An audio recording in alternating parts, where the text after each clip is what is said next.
Hey folks, we've got another gift request today. This is the fourth of four that MontaukEd made, but he gave Carolina's Beauty the option of choosing the songs. So Ed's just a good dude, and when you see him around the channel, you cannot love him. You have to. Ed's one of these people that if somebody ever said, I don't like him, your immediate thought would be, what's wrong with you? It's just, when you come across people like this in life, you just cherish it. So, and Phyllis is in the same class as Ed in that regard. Carolina's Beauty, her first name is Phyllis. So Phyllis, shout out to you. Ed, shout out to you. Thank you for this request. It's the Statler brothers, the regular Saturday night Setback card game.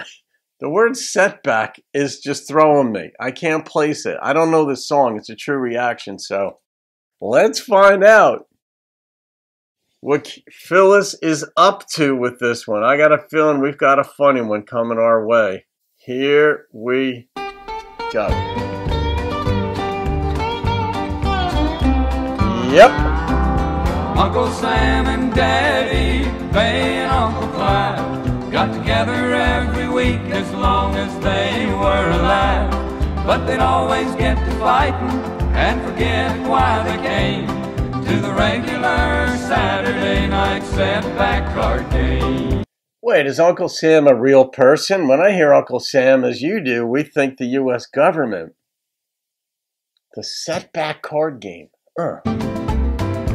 Uncle Sam was married to Daddy's sister May, and Mama's bachelor brother was Baylor, we called him Bay. Uncle Clive was just someone that Daddy always knew, who'd wind up at our house each time he had a few. And before the cards were shuffled, they'd all push back for chairs and shuffle off together down the cellar stairs. They kept something in green bottles like you ain't never smelled, and you could hear them down there toasting Franklin Roosevelt. Okay. Politics, religion, Joe Louis's last knockout.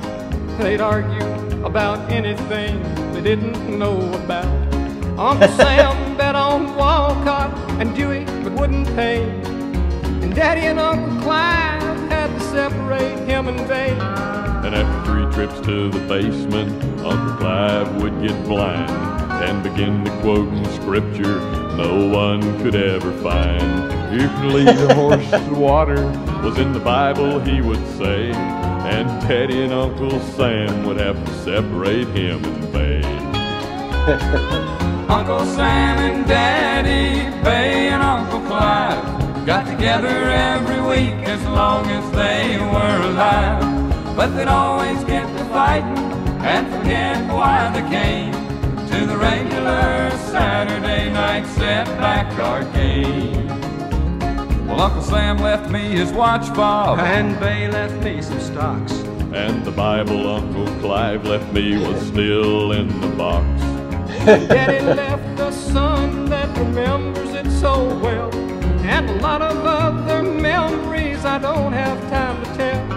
And if you're wondering about the card game and who lost or won, to tell you the truth, they never got around to playing one. But if tonight they're all together and an extra hand is dealt, I hope it's Daddy, Clive, Bay, and Sam, and Franklin Roosevelt.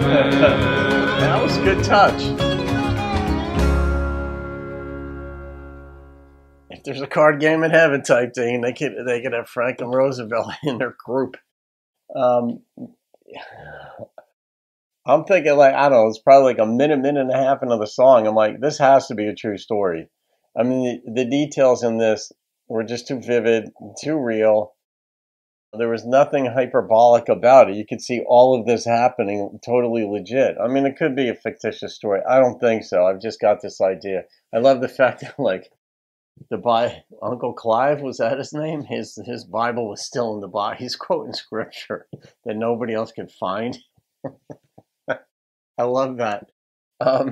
Yeah, I mean, that's human nature. What do you say? What do you say? I mean, yeah, they came over, and I said, in the end, I kind of said, you know what? They haven't dealt a card of hands yet. A hand of card of hands. Yeah, they haven't dealt a hand of cards. Maybe I should be part of this game.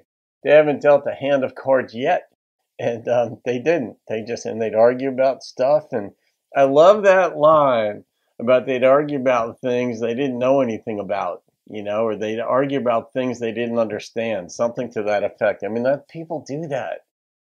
I try to stay away from it. I know my limitations. There's so many things I don't know. And that's why I don't get all whacked out. I mean, I have my idea about politics. They brought politics up in here and religion. I have my ideas about it, but there's so much I don't know. And I'm not going to get whacked out about stuff I don't know about. Yeah, I don't know. It's just kind of comical. But of course, they're all hammered. They're down there in green bottles. It wasn't moonshine, because moonshine doesn't even smell. So it's something in those green bottles that smelled funky, but they all drank it, evidently. So, all right, Phyllis, thank you for this laugh. I'm going to rate this song, and this is going to shock some of you folks out there. But the number that popped into my head is a 9.4. I mean, was it because it's a true story? I don't know. It just, the details in this thing were so vivid, so real, that I'm just saying this had to have been a true story.